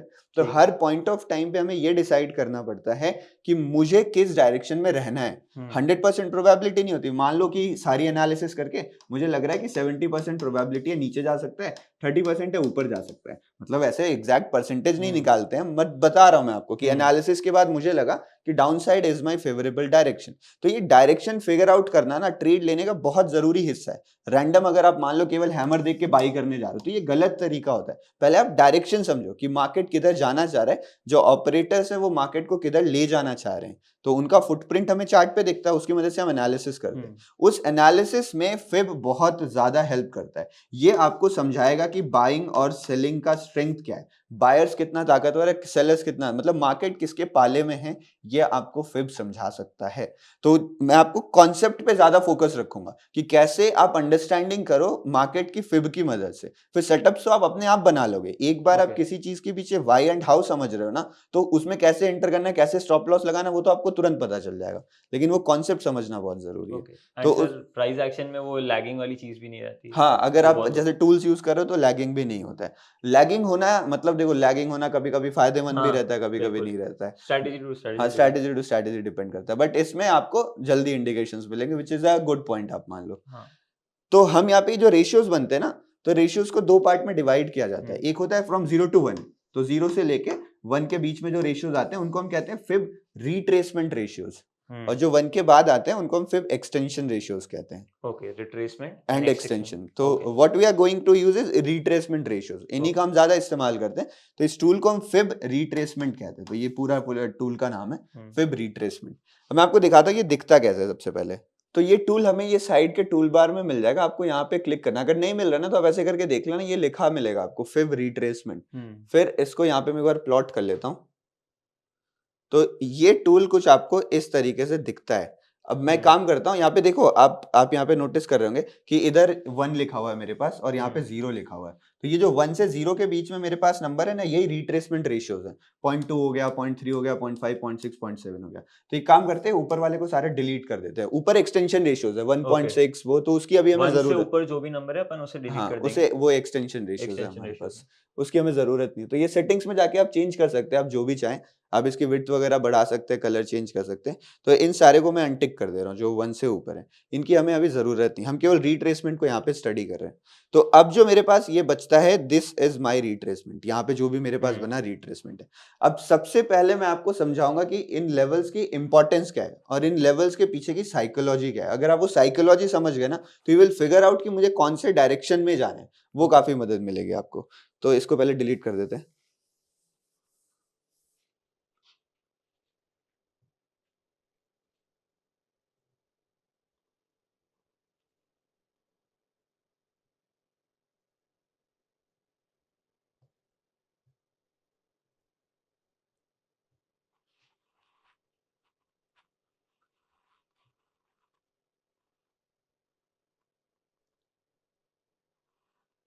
तो यहाँ पे सबसे पहले हम ये कंसिडर करते हैं कि मूवमेंट स्टार्ट कहाँ से हुई। तो फॉर एग्जांपल मान लीजिए मार्केट इज गोइंग अप, तो हमने यहाँ कहीं से स्टार्ट किया मूव करना, और हम इस तरीके से यहाँ पे ऊपर की तरफ जा चुके हैं। अब इसको ऑपोजिट भी कंसिडर कर सकते हो, अभी मैं ये मान के चल रहा हूँ। उसके बाद हमारे पास बचते ये लेवल्स। तो पहली बात, इस टूल का इस्तेमाल कब होता है? इस टूल का इस्तेमाल तब होता है जब हम रिट्रेसमेंट कर रहे हो।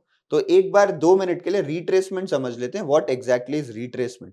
तो जनरली ऐसा माना जाता है, एलियट वेव थ्योरी ले लो आप या डाउ थ्योरी ले लो, कि मार्केट वेव्स में मूव करता है। तो फॉर एग्जांपल अगर मार्केट को मूव करना है तो वो मूवमेंट कुछ इस तरीके से रहेगी। मार्केट स्ट्रेट लाइन में ऐसे मूव नहीं करता। तो यहाँ पे आप देखो वेव्स का फॉर्मेशन हो रहा है, ये एक वेव बनी है मेरे पास, ये एक वेव बनी है। तो इसको we call it as impulsive wave. जो भी मार्केट के डायरेक्शन में वेव्स बनती हैं उनको हम इंपल्सिव कहते हैं, और जो मार्केट के अगेंस्ट में बन रही है वी कॉल देम एज रिट्रेसमेंट्स या करेक्टिव वेव हम इन्हें बोलते हैं। तो इस टूल का इस्तेमाल तब होने वाला है जब मार्केट में एक इंपल्सिव वेव बन चुकी है और मार्केट किसी लेवल से टर्न अराउंड होकर करेक्शन ले रहा है। तो इस टूल से हम इस करेक्शन को एनालाइज करते हैं, और इस करेक्शन से ही ना हमें बायर्स और सेलर्स के बारे में पता चलता है। अब कैसे पता चलता है मैं आपको वो बताता हूँ, 1 मिनट, फिर हम इस टूल पे वापस आएंगे और समझेंगे।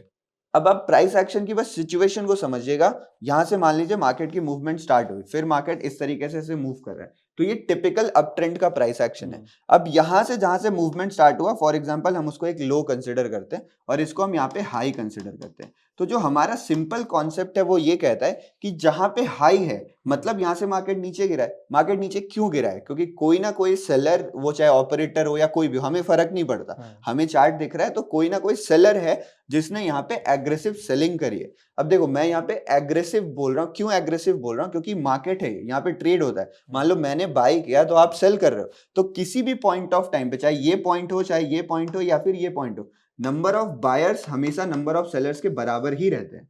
तो ये तो मार्केट का ट्रुथ है। तो ऐसा नहीं यहाँ पे ज्यादा सेलर्स थे, but sellers were aggressive. Aggressive मतलब ये होता है कि आप मार्केट ऑर्डर्स में सेल कर रहे हो, आप एग्रेसिवली प्राइस को नीचे लेके आ रहे हो। There are methods, limit and market order से पूरा मैनिपुलेशन होता है, तो आप एग्रेसिवली नीचे लेके आ रहे हो। मतलब यहाँ पे किसी सेलर ने अपनी पोजीशन बना रखी है, उसने यहाँ पे सेल किया हुआ, और बॉटम में किसी बायर की पोजीशन है। मार्केट सिंगल पार्टी के हाथ में तो रहेगा नहीं, मान लो बॉटम से किसी ने बाई किया, तो ये अभी एक डिसेंट प्रॉफिट में बैठा हुआ है। अब जब मार्केट नीचे गिरना स्टार्ट हो रहा है तो इसका प्रॉफिट कम हो रहा है।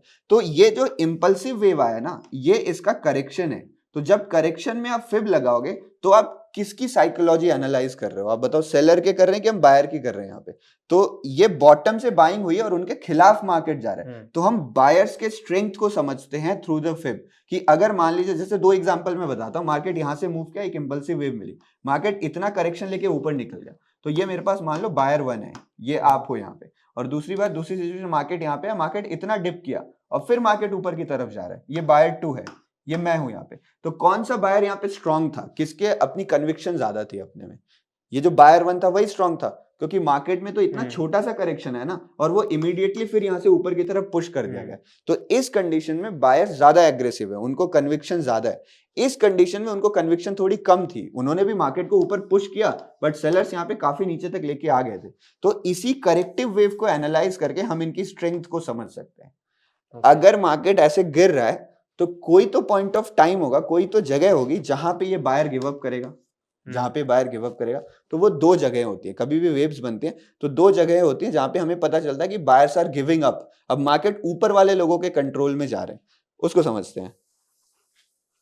एंड सर, जब पुट बाय कर रहा हूँ तभी भी मैं ऐसा ही देखूंगा, इसका रिवर्स देखूंगा? इसका ऑपोजिट देखेंगे, जो मार्केट सेम सिनेरियो ऐसे आप उल्टा देखेंगे। ठीक है, तो हाँ, अगर मैं पुट बाइंग अगर नीचे का देख रहे हो, पुट बाइंग का देख रहे हो, तो फॉर एग्जांपल मान लीजिए, चलो डाउन साइड का एक मान के चलते हैं, यहाँ से मार्केट गिरना स्टार्ट हुआ, तो इस जगह पे किसी ने सेल किया होगा मार्केट को, और ऊपर से यहाँ उठना स्टार्ट हो रहा है, तो किसी ने यहाँ पे बाइंग का ट्राई किया होगा। तो दो पोजीशंस होती हैं जहां पे ये सेलर को, मतलब आप ये मान के चलो कि सेलर्स हार रहे हैं, जो नीचे वाली पार्टी है वो मार्केट को, जो ऑपोजिट पार्टी है वो लेके जा रही है। तो पहली पोजीशन जो होती है, जो काफी ऑब्वियस है, कि यहाँ पे सेलर्स ने, मान लो आप एंट्री करी होगी सेलर्स ने, तो अगर ये पॉइंट क्रॉस होता है तो ये क्लियर डिफीट है इनकी, ये हार चुके हैं। यहाँ पे नीचे से जो बायर्स आए थे वो इनसे काफी स्ट्रांग थे और उन्होंने मार्केट को कंप्लीटली घुमा दिया।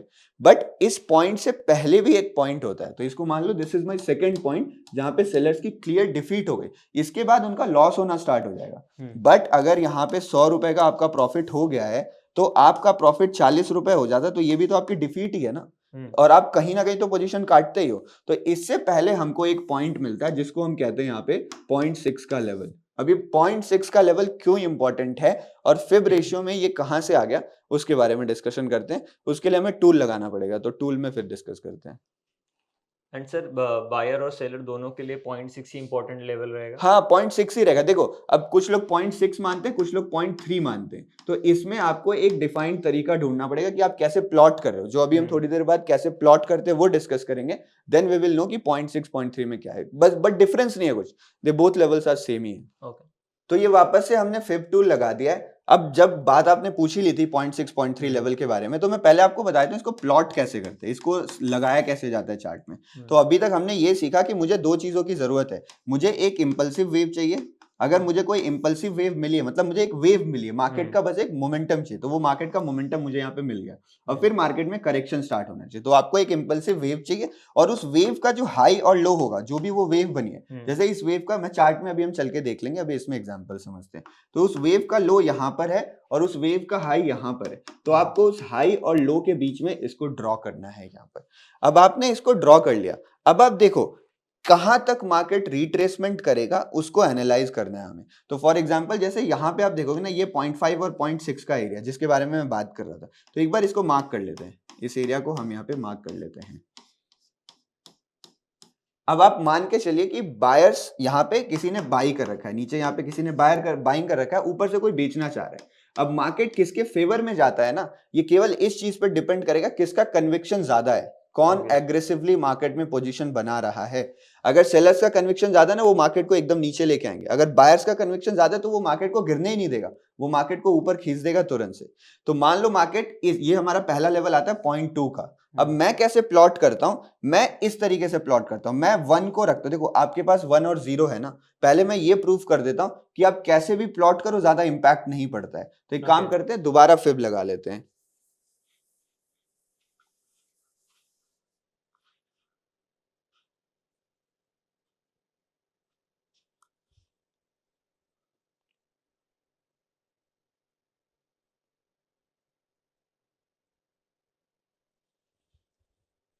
तो ये 2 फेव हमने लगा लिया। यहाँ पे मैंने क्या करा है, बॉटम में मैंने 1 को प्लॉट करा है हाँ. और इधर टॉप पे 0 है, और इधर हमने उल्टा करा है, इधर टॉप पे 1 रखा है, बॉटम पे 0 रखा है। अगर आप देखोगे जो हमारे मुद्दे का लेवल है, हमारे मुद्दे का लेवल कौन सा, 0.5 है, एग्जैक्टली मैच कर रहा है, कोई भी डिफरेंस नहीं, आधा तो आधा बीच में ही होता है यहाँ पे।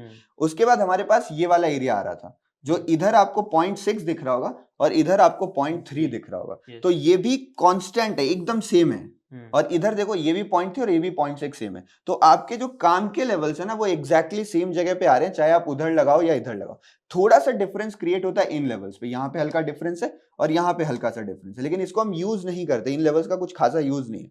तो मेरे हिसाब से आप कैसे भी लगाओ कोई इंपैक्ट नहीं पड़ेगा, बट आप कोई एक मेथड डिसाइड कर लीजिए। तो मेरा मेथड क्या है, मार्केट अगर ऊपर मूव करना स्टार्ट कर रहा है तो मार्केट कहाँ से स्टार्ट कर रहा है, फ्रॉम बॉटम। तो जहां से मार्केट स्टार्ट करता है, जिस जगह से मार्केट स्टार्ट करता है उधर मैं 1 को प्लॉट करता हूँ, और जिधर मार्केट की वो वेव एंड हो रही है उधर मैं 0 को प्लॉट करता हूँ। तो यहाँ पे वो वेव एंड हुई और 0 को प्लॉट करता हूँ। और इसको रीड कैसे करते हैं मैं आपको समझाता हूँ। फॉर एग्जाम्पल मान लीजिए इसको डिलीट कर देते हैं अब, ठीक है, मैं ये वाला मेथड नहीं कर रहा हूँ, मैं यही वाला फॉलो करता हूँ, बट दोनों सिमिलर ही है, कोई डिफरेंस नहीं है। अब इस कंडीशन में रीड कैसे करना होता है, मान लीजिए मार्केट ऊपर गया, अगर मार्केट यहाँ पे है ना, तो ये लेवल आपको क्या दिख रहा है, 0.236। इसका मतलब है कि मार्केट ने 23% का रिट्रेसमेंट लिया है, मार्केट अपने टॉप से 23% नीचे आया हुआ है। और अगर ये 0.38 है मतलब मार्केट 38% नीचे आया हुआ है। तो ऐसे रीड करने में भी आसानी हो जाती है। वैसे उल्टा लगाओगे ना तो थोड़ा मुश्किल होता है, यहाँ पे 0.7 का लेवल आएगा, तो मैं इस तरीके से रीड करता हूँ। यहाँ पे मार्केट 50% नीचे आ गया, यहाँ पे मार्केट 68% नीचे आ चुका है। तो ये प्लॉट करने का सिस्टम हो गया। अब जो मेन मुद्दा है ये समझना कि how I can understand what this buyer is feeling, how this buyer is reacting to the market, उसको समझते हैं। तो जैसा हम डिस्कस कर रहे थे कि अगर मार्केट ऊपर से ही चले जाता है, for example condition number 1, market यहाँ पे है 0.3 से मार्केट ऊपर की तरफ रिवर्स कर गया, दैट क्लियरली मींस कि ये बायर बहुत स्ट्रांग है, इसको मार्केट के डायरेक्शन में कन्विक्शन बहुत ज्यादा है, ये मार्केट को अपने तरफ और ऊपर लेके जाना चाह रहा है, मे बी इसके टारगेट्स और ऊपर हो। तो 0.3 तक ना, तो हम एक करेक्शन भी नहीं मानते इसको, इट्स जस्ट कि मार्केट एक पॉज लिया है, देयर इज थोड़ा सा रुका हुआ है यहाँ पे, और मार्केट ने फिर कंटिन्यू कर दिया। तो सेलर्स के पास कोई चांस ही नहीं है यहाँ पे, सेलर्स मार्केट में है ही नहीं, सेलर्स स्टैंड नहीं कर रहे हैं। अगर मान लीजिए मार्केट में ये मूवमेंट आई हुई है और फिर मार्केट यहाँ पे नीचे इस लेवल तक आता है, तो here we consider it as a retracement, कि चलो यार एक रिट्रेसमेंट तो कम से कम आया हुआ है, एक डिसेंट अमाउंट ऑफ रिट्रेसमेंट नहीं, but it is a retracement. Market यहां से कंटिन्यू करता है, इसका भी मतलब ये कि buyers are strong, they are not crazy, मतलब ऐसे बहुत ज्यादा एग्रेसिव नहीं, but they are still strong. सबसे जो सुटेबल लेवल ऑफ रिट्रेसमेंट होता है उसको हम ये मानते हैं, this is the healthiest level of a trend. अगर मार्केट रिट्रेसमेंट करके चलता है ना, अगर आप ही मान लो कि ये यहाँ पे एक जबरदस्त रैली आई है, मार्केट इतना छोटा सा करेक्ट होता है, आपको यहाँ पे बाइंग करना है, क्या आप यहाँ पे कॉन्फिडेंट रहोगे? मान लीजिए कोई चीज 100 रुपए की मिल रही थी, वो चीज बहुत महंगी हो गई 200 में, और फिर वो 10 रुपए सस्ती हो रही है, तब ज्यादा आपको कॉन्फिडेंस आएगा बाइंग करने का, या वो चीज 100 रुपए में चल रही थी 200 चली गई और वो थोड़ी ज्यादा सस्ती हो गई, मान लो आपको ये मिल रही है 160 रुपीज, सॉरी हाँ 160 में मिल रही है, तो यहाँ पे 40 रुपए सस्ती हो गई ना। तो जब चीजें हमारी सस्ती हो जाती हैं तो जो फ्रेश बायर्स हैं उनको एंटर करने में भी कॉन्फिडेंस आता है। तो इसीलिए अगर हमें एक हेल्दी रिट्रेसमेंट मिलता है ना, तो वो ट्रेंड लंबा चलता है। जितना अगर आप बार बार 0.5 तक रिट्रेस कर रहे हो, दैट मीन्स कि बार बार आपको नए बायर्स भी एक्स्ट्रा ट्रेंड में मिल रहे हैं, तो ऐसा हो सकता है वो ट्रेंड लंबा चले। जब मार्केट बहुत फास्ट भागता है ना, तो नए बायर्स की एंट्री कम हो रही है, जो ये बॉटम वाले बायर्स है वही मार्केट कंट्रोल कर रहे हैं। तो इसलिए इस लेवल तक के रिट्रेसमेंट को हम एक हेल्दी रिट्रेसमेंट मानते हैं। सबसे बड़ा डिफरेंस आता है जब हम इस जोन को ब्रेक करने लगते हैं। तो अब आप इस बायर की साइकोलॉजी समझिएगा जब ये लेवल टूट रहा होगा।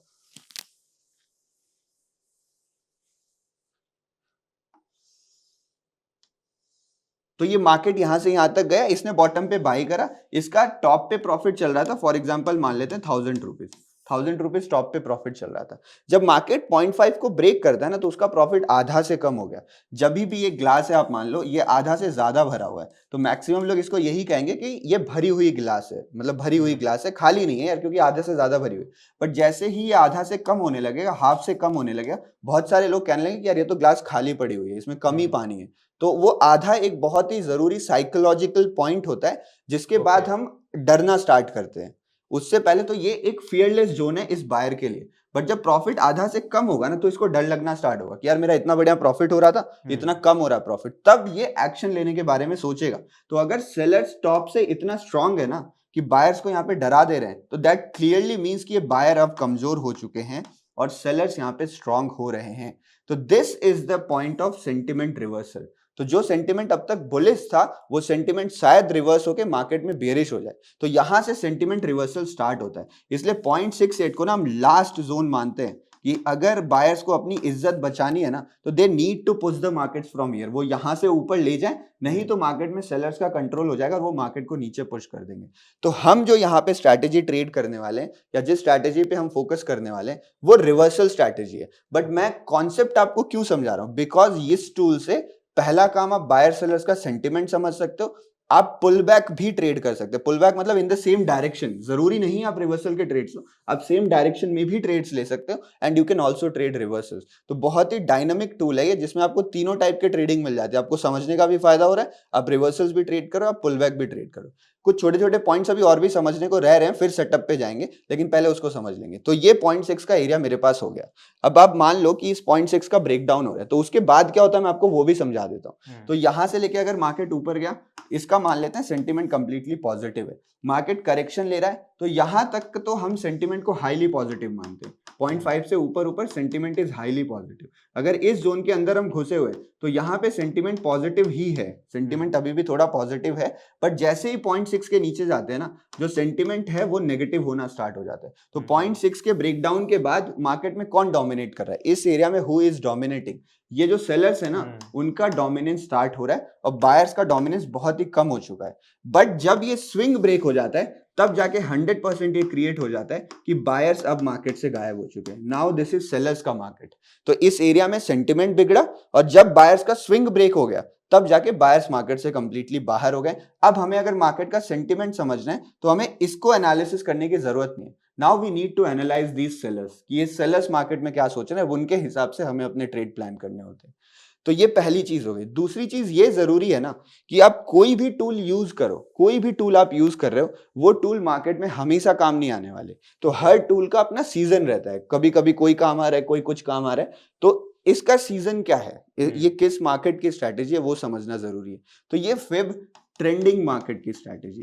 अगर मार्केट ट्रेंड्स में है ना, या फिर पहला काम में मार्केट ट्रेंडिंग होना चाहिए। अगर मार्केट ट्रेंडिंग है, तो आप फोकस करें पुल बैक ट्रेडिंग पे, कि आपको यहाँ पे पुल बैक ट्रेडिंग ही करनी है। मतलब मार्केट इस लेवल तक आ रहा है 0.3 पे, आपको यहाँ पे कोई भी बुलिश सिग्नल दिख रहा है। सेटअप्स के बारे में अभी अच्छे से बात करेंगे हम डिटेल में, बट अगर मार्केट यहाँ पे आ रहा है, पुल बैक ट्रेड कर सकते हो, यहाँ पे आ रहा है, आप पुल बैक ट्रेड कर सकते हो।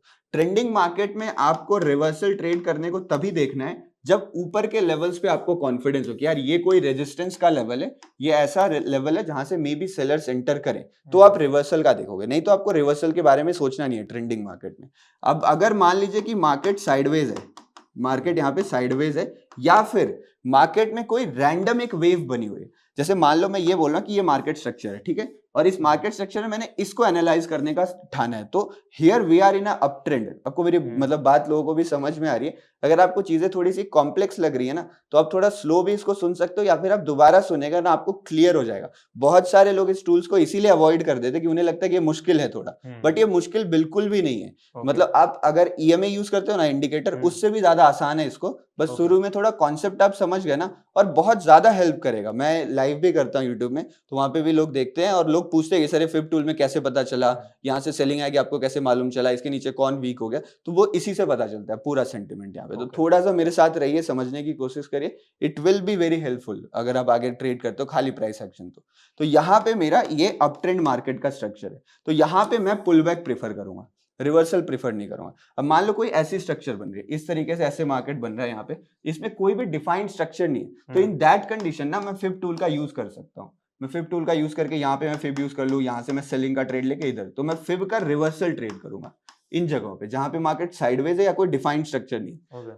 तो ये ट्रेंडिंग स्ट्रक्चर है, वो साइडवेज स्ट्रक्चर। अब मान लो आप भूल जाओ कोई स्ट्रक्चर बने, मार्केट में रैंडम एक फास्ट मोमेंटम आ गई, मार्केट में ऐसे कुछ भी ऐसे स्ट्रक्चर बन रहा था, ऐसे अचानक से मार्केट में एक फास्ट मोमेंटम आ गई, तो इस केवल वेव को आपको एनालाइज करना है ना, इस फास्ट मोमेंटम को, तभी भी आप फिब का यूज कर सकते हो। और उसमें भी ये कॉन्सेप्ट 100% वैलिड रहेंगे कि कहाँ से बायर्स आ रहे हैं, कहाँ से सेलर्स आ रहे हैं। तो ये तीनों तरीकों से आप यूज कर सकते हो। उसके लिए रिवर्सल ज्यादा प्रेफरेबल है, इसके लिए आपको देखना पड़ेगा, आप चाहो तो इसमें रिवर्सल भी ट्रेड करो या पुल बैक ट्रेड करो। ऐसे मार्केट्स में पुल बैक ज्यादा प्रेफरेबल है जब ट्रेंडिंग मार्केट स्ट्रक्चर हो।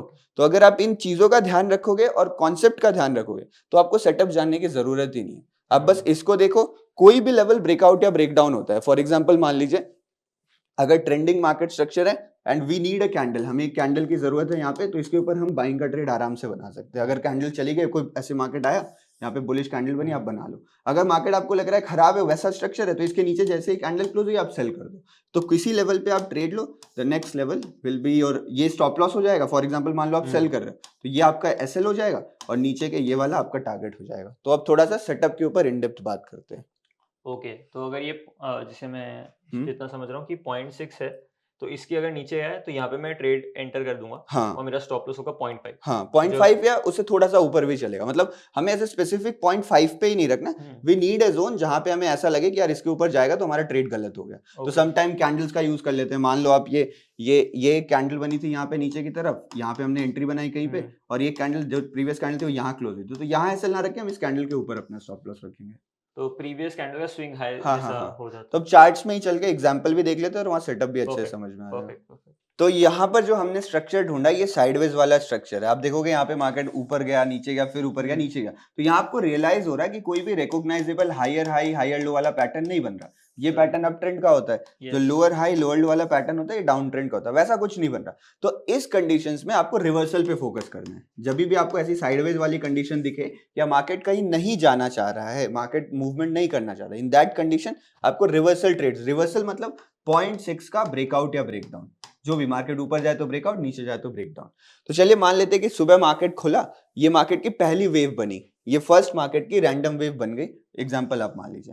तो मैंने आपको क्या बताया, आप इसकी भी एनालिसिस कर सकते हो, एक सिंपल वेव की एनालिसिस करो। कोई मार्केट स्ट्रक्चर तो अभी बना नहीं है, तो इस कंडीशन में आप ऐसे ड्रॉ कर लोगे, अगर 0.6 के ऊपर क्लोजिंग आ रही है आप ट्रेड ले लो, 0.1 आपका पहला टारगेट है। बट इसको एक बार इग्नोर करते हैं, मान लेते हैं कि आपको सिंगल वेव की एनालिसिस नहीं करनी है। जो आप बिगिनर भी हो ना, तो कोई सिंगल वेव को आप इग्नोर कर सकते हो। आप तभी फिब टूल लगाइए जब आपको मार्केट स्ट्रक्चर क्लियर हो, आपको ये क्लियर हो कि जो हाईज और लोज बन रहे हैं, जो स्विंग्स बन रहे हैं, वो कैसे बन रहे हैं, ट्रेंडिंग बन रहे हैं या साइडवेज बन रहे हैं, फिर आप फिब का इस्तेमाल करें। बट जैसे आप आगे बढ़ोगे ना, उसके साथ साथ आप फिर कोई भी वेव एनालिसिस करने लगोगे। फिब एक ऐसा टूल है ना कि मतलब मैंने फिब जब सीखा था तो उस टाइम मैंने ऐसे एक टीचर से सीखा था, उन्होंने मुझे बताया था कि they only use fib and candle, जो भी वो उनका ग्रुप है वो केवल फिब यूज करते हैं और कैंडल्स यूज करते हैं। फिब इतना डायनामिक टूल है कि आपको हर मोमेंटम के बारे में वो इंफॉर्मेशन दे सकता है। अगर मार्केट इस तरीके से मूव किया ना, तो मैं इस वेव में भी फिब लगाता हूँ, इसमें भी लगाता हूँ, इसमें भी लगाता हूँ। तो I use Fib in every waves, चाहे वो करेक्टिव हो चाहे इंपल्सिव हो। बट बिगिनिंग में वो करने की जरूरत नहीं है, वो आप एक्सपीरियंस के साथ धीरे धीरे सीख जाओगे। अभी जरूरी है तो आप दो मार्केट स्ट्रक्चर पे फोकस करें। तो मान लीजिए यहाँ पे मुझे कंफर्म हो गया कि यार मार्केट कहीं जाना नहीं चाह रहा, मार्केट तो टाइम पास कर रहा है। फिर जब यहाँ से मार्केट रिवर्स करना स्टार्ट किया ना, तो हमारे पास दो रिसेंट हाई और लो कौन से बन रहे। ये मेरे पास हाई है, यहाँ से मार्केट रिवर्स किया एंड दिस इज माई लो। तो अब यहाँ पे मैं फिब लगा सकता हूँ and what I will focus on reversal. मैं रिवर्सल पे फोकस करूंगा because market is sideways, market में हमें दो लेवल्स मिल रहे हैं जहां मार्केट फंस रहा है।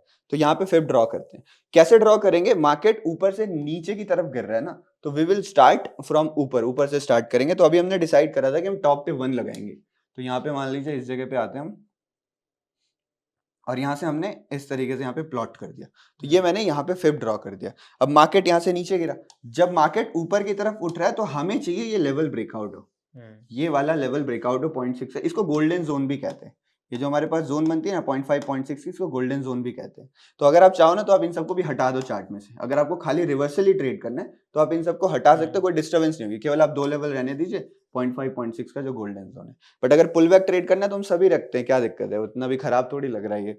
अब मान लो 0.6 के ऊपर हमें ट्रेड लेना है, तो आप डायरेक्ट भी एंट्री कर सकते हो कि Okay. जैसे जैसे 0.6 का लेवल का है, आप वहाँ पे लेवल कितना आ रहा है, 51,160 आ रहा है ना, 51,160. हाँ, तो ये हमारे पास यहाँ पे लेवल है। आप 4-5 पॉइंट का बफर रख लो, जैसे ही क्रॉस होता है 51,166 आता है, क्या लिख दिया मैंने 51,66, जैसे ही ये आता है तो यहाँ पे आप बाई कर लो, आप डायरेक्ट भी एंटर कर सकते हो। अगर आपको नहीं लग रहा है कि मैं डायरेक्ट एंटर करूँ तो आप वेट कर लो, यहाँ पे आप देखो प्राइस रीटेस्ट करा है, यहाँ पे आके एग्जैक्ट लेवल को प्राइस ने रीटेस्ट किया और फिर यहाँ से ऊपर गया, तो आप चाहो तो रीटेस्ट पे भी एंट्री कर सकते हो, आप चाहो तो कैंडल क्लोजिंग पे भी एंट्री कर सकते हो। Okay. जो एंट्री टेक्निक्स होती है ना, उसमें केवल एक चीज मायने रखता है, वो ये है कि हाउ एग्रेसिव यू आर, आपको अपने ट्रेड में कितना कन्विक्शन है, कितना चांसेस, कितनी प्रोबेबिलिटी आपको लग रही है। स्टॉक मार्केट में ना पूरा प्रोबेबिलिटी का ही गेम है, कभी 100% नहीं होता, कभी 0% नहीं होता है। तो जितना अच्छे से आप संभावनाओं को समझ रहे हैं कि अच्छा ये सेटअप बना हुआ है, इट लुक्स लाइक कि यहाँ से शायद ऊपर निकल जाए, और वो कैसे हमें समझ में आता है, कॉन्फ्लुएंस मतलब क्या होता है, यू हैव 3-4 रीजंस, आपको 3-4 वजहें मिल रही हैं कहीं पे कि मार्केट को इधर जाना चाहिए, तो उधर जाने के चांसेस ज्यादा हैं। जहां पे आपको एक ही वजह मिल रही है तो उधर थोड़ा कॉन्फिडेंस कम रहता है। जब कॉन्फिडेंस हाई रहता है तो आप एग्रेसिव एंट्री कर लो, जैसे क्रॉस कर रहे हैं आप वैसे कर लो, जैसे लेवल क्रॉस कर रहे हैं आप कर लीजिए, do not wait for candle closing. But अगर उतना कॉन्फिडेंस नहीं आ रहा आपको मल्टीपल कंफर्मेशंस नहीं मिल रहे, तो वेट फॉर कंफर्मेशन।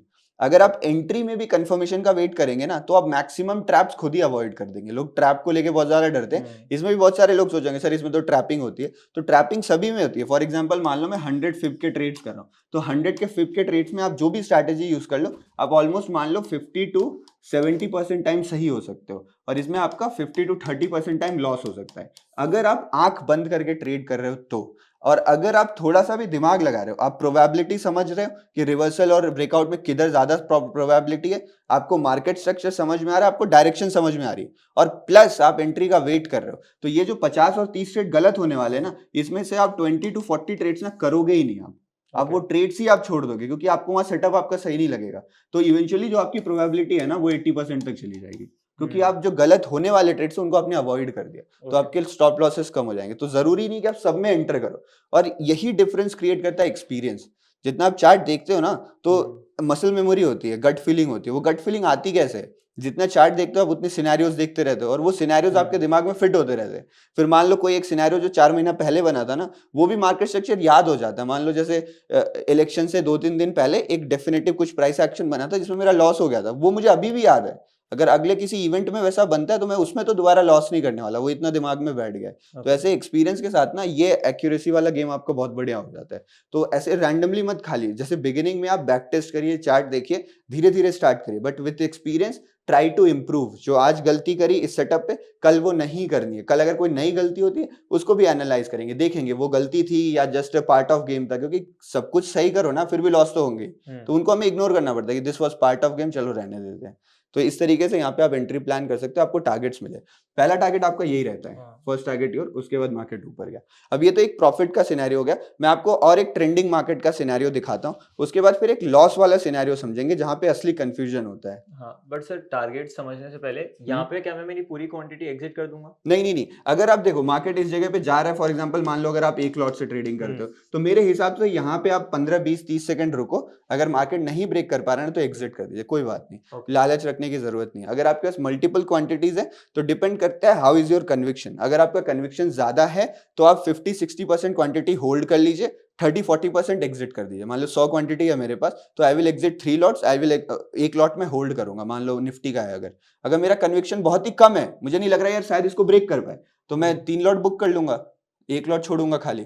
तो कन्विक्शन के हिसाब से आप मैनेज कर सकते हो डायनामिकली। ऐसे कोई अगर बिगिनर है तो रूल बना लो आपकी, मैं यहाँ पूरी निकाल दूंगा या आधी निकालूंगा, आधी होल्ड करूंगा। तो सर नेक्स्ट टारगेट मैं कहाँ पे देख सकता हूँ? नेक्स्ट टारगेट आपको मोमेंटम के साथ चलना पड़ेगा, बट फिब अगर आप यूज कर रहे हो तो आप एक तरीका यूज कर सकते हो जो कि एक्सटेंशन है। तो जनरली ये 1 ब्रेक होता है ना, तो आप चाहो, क्योंकि मैंने एक्सटेंशन के बारे में डिस्कस नहीं किया इसलिए मैं वो टॉपिक उठाना नहीं चाह रहा था, बट क्योंकि आपने पूछ लिया तो आप ये सेटिंग्स में जाके इसको ऑन कर सकते हो 1.618। तो अगर ये इसको ब्रेकआउट कर देता है तो आपका नेक्स्ट टारगेट 1.618 के आसपास होगा, जो कि यहाँ पे नहीं जा पाया उतना दूर। तो अगर मोमेंटम ब्रेक हो रहा है तो यहाँ कहीं एग्जिट कर देंगे हम इस जगह के आसपास या फिर यहाँ पे, बट नेक्स्ट टारगेट आपका ये 1.618 वाली जोन हो सकती है। तो यहाँ पे मैंने अब रिवर्सल वाला एग्जांपल हमने देख लिया, पुल बैक वाला देख लिया। तो यहाँ पे आप देखो मार्केट फॉल कर रहा है, यहीं से आप नोटिस करोगे तो मार्केट कंप्लीटली फॉल कर रहा है। तो ये हमारे पास प्रीवियस दिन का डेटा था जिसमें मार्केट डाउन साइड गिर रहा था नीचे की तरफ। आज मार्केट ओपन होता है, ओपन होते ही मार्केट नीचे की तरफ फॉल करता है। तो जैसे ही मार्केट फॉल करेगा मुझे यहाँ पे एक स्विंग हाई नजर आ रहा है, यहाँ पे लो नजर आ रहा है, या फिर कह लो आज के दिन का स्टार्ट है, यहाँ पे आज के दिन का जो पहला लो बना है वो मैंने यहाँ से फिर ड्रॉ कर लिया। अब मार्केट यहाँ पे रिवर्सल कर रहा है, तो जब मार्केट रिवर्स कर रहा है ना, तो मुझे नहीं पता मार्केट में क्या होने वाला है, मैं दोनों तरफ के लिए ओपन हूँ। ऐसा हो सकता है मार्केट यहीं कहीं पे टाइम पास करे, यहाँ से गिर जाए, या मार्केट यहीं से गिर जाए, या फिर मार्केट पूरा घूम जाए। What market is going to do वो हमें कभी पता नहीं चलता है। इसमें बहुत सारे लोग मतलब समझ में नहीं आता लोगों को। मैं आपको दो चीज बता रहा हूँ, आप बताओ हमें स्टॉक मार्केट में क्या करना होता है? हमें यहाँ पे प्रेडिक्शन करना होता है स्टॉक मार्केट में, या एनालिसिस करनी होती है? What we need to do? Analysis ही हमें करनी होती है, हमें प्रिडिक्ट करने की जरूरत नहीं है। तो अगर मार्केट इस पॉइंट पे खड़ा है, मैं ये रेड कैंडल देख रहा हूं, तो मेरी एनालिसिस के हिसाब से मार्केट गया है, यहाँ पे मार्केट का ब्रेकडाउन हो सकता है, अगर होना हो मार्केट नीचे फॉल कर सकता है। बट मुझे ये सच में जानने की जरूरत नहीं है ना कि मार्केट कहाँ जाएगा। क्या चीज की हमें जरूरत होती है? हमें एनालिसिस करना होता है। एनालिसिस करने के लिए हमें अपना प्लान बनाना होता है। फॉर एग्जांपल मान लो इस जगह पे मार्केट खड़ा है, तो मेरे दिमाग में क्या चल रहा है कि अगर मार्केट यहाँ पे वेट करे, क्योंकि अगर मान लो हर चीज के लिए हम रेडी रहते हैं, तो मान लो मुझे यहाँ पे प्लान बनाना है, तो मेरा पहला प्लान ये रहेगा अगर मार्केट फ्लो में जाता है तो मैं एंट्री करूंगा या नहीं करूंगा। अगर मान लो मार्केट बिना रुके गिरते रहा तो मैं क्या करूंगा? तो फॉर एग्जांपल मान लीजिए कि मैं कॉन्फिडेंट हूं, मेरा कल ठीक ठाक प्रॉफिट हो रहा है, क्योंकि ये कंफर्मेशन नहीं मिली हमें, जस्ट एक स्विंग बना हुआ है। तो मुझे मान लो प्रॉफिट, या मान लो मेरा लॉस हो गया है कल, मैं उतना कॉन्फिडेंट नहीं हूं, तो मैं ये अवॉइड करूंगा कि यार बिना कंफर्मेशन के क्यों एंटर करूं। अगर मार्केट गिरे गिरे जा रहा है, क्या पता कहीं से घूम जाए मे बी, या फिर मान लो कोई लेवल हो, वो तो हमने देखा नहीं, यहाँ हम स्ट्रॉन्ग रिवर्सल देख पा रहे हैं। हाँ भाई, ऐसे चलता जाए तो मान लो मेरा कॉन्फिडेंस नहीं आ रहा, तो मैंने अवॉइड करा। अब मान लीजिए अगर मेरा पहला प्लान ये था कि फ्लो में निकल जाए तो मैं क्या करूंगा। सेकंड प्लान मेरा ये कि अगर मार्केट यहाँ से पूरा घूम जाए तो मैं क्या करूंगा। तो हर समय हमें ये सोचना चाहिए कि इस जगह से दीज आर द पॉसिबिलिटीज। वो पॉसिबिलिटीज कैसे पता चली? एनालिसिस के बेसिस पे। और अगर ये पॉसिबिलिटीज होती हैं तो what will be my action plan. हमेशा एक्शन प्लान हमारा रेडी होना चाहिए। What market is going to do ना, ये नहीं होना चाहिए। बहुत सारे लोग कमेंट में ये लिखते हैं कि भाई तुम्हें बहुत ज्यादा पता है, तो ये बता दो कि कल निफ्टी ऊपर जाएगा या नीचे जाएगा। ये जानने की जरूरत ही क्यों है? आपको ऐसा तो नहीं कोई पैसा दे रहा कि भाई बता दो कहां जाएगा, मैं तुम्हें पैसा दे रहा हूं, वो तो नहीं रहा। आपको खुद ट्रेड करना है। ट्रेड करने के लिए आपको कंफर्मेशन चाहिए, एंट्री सिग्नल चाहिए, जो तभी मिलेंगे जब वो चार्ट बना चुका होगा। अगर आपको सपोर्ट पे बाइंग करनी है, आपको एक हैमर की जरूरत है, तो वो हैमर बनने से पहले थोड़ी आपको पता चल जाएगी।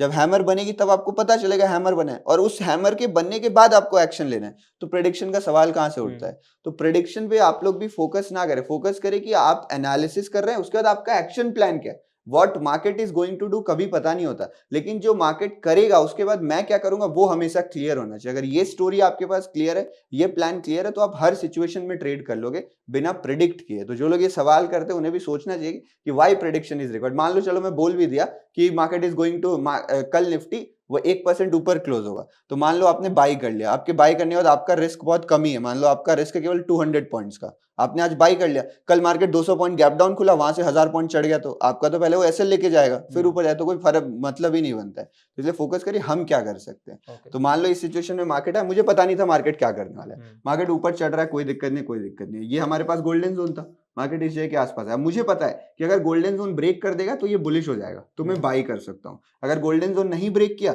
यहाँ पे मुझे कोई नेगेटिव सिग्नल दिखा है, तो मैं सेल करूंगा। दोनों एक्शन प्लान मेरे पास रेडी हो गया। मार्केट क्या करेगा मुझे नहीं मालूम, मैंने वेट किया। अब देखो मार्केट यहाँ पे जा रहा था, तो अगर आप गौर से देखेंगे क्या बिल्डअप हो रहा है यहाँ पे। पहली चीज ये बिल्ड हो रही है कि एक ट्रेंड लाइन बन रही है। ट्रेंड लाइन, मार्केट गिरा है और ट्रेंड लाइन बन रही है, ये ट्रेंड लाइन का यहाँ पे ब्रेक डाउन होता है, ये पहला बिल्डअप है। दूसरा अगर आप देखोगे तो छोटा सा यहाँ पे एम पैटर्न भी बना हुआ है, तो यहाँ पे मुझे बेयरिश सिग्नल्स मिलने स्टार्ट हुए। एक ऐसी जोन जहां से मार्केट रिवर्सल ले सकता है, नीचे की तरफ जा सकता है, और वहां पे मुझे बेयरिश सिग्नल मिलने स्टार्ट हुए। तो मेरा डायरेक्शन क्या था? सेल साइड का था। इसके ऊपर जाने से मैं बाइंग करता ना, और मुझे सिग्नल्स भी मिल रहे हैं, तो इन्हीं सिग्नल्स को और डायरेक्शन के कंफर्मेशन को देख के मैं यहाँ पे एंटर कर लूंगा। This will be my first target. अगर मार्केट इसके नीचे जाता है वेल एंड गुड, नहीं तो मैं यहीं कहीं के आसपास अपनी पोजीशन कट कर दूंगा। तो ये यहाँ से हमें इस तरीके से पुल बैक ट्रेडिंग करनी होती है।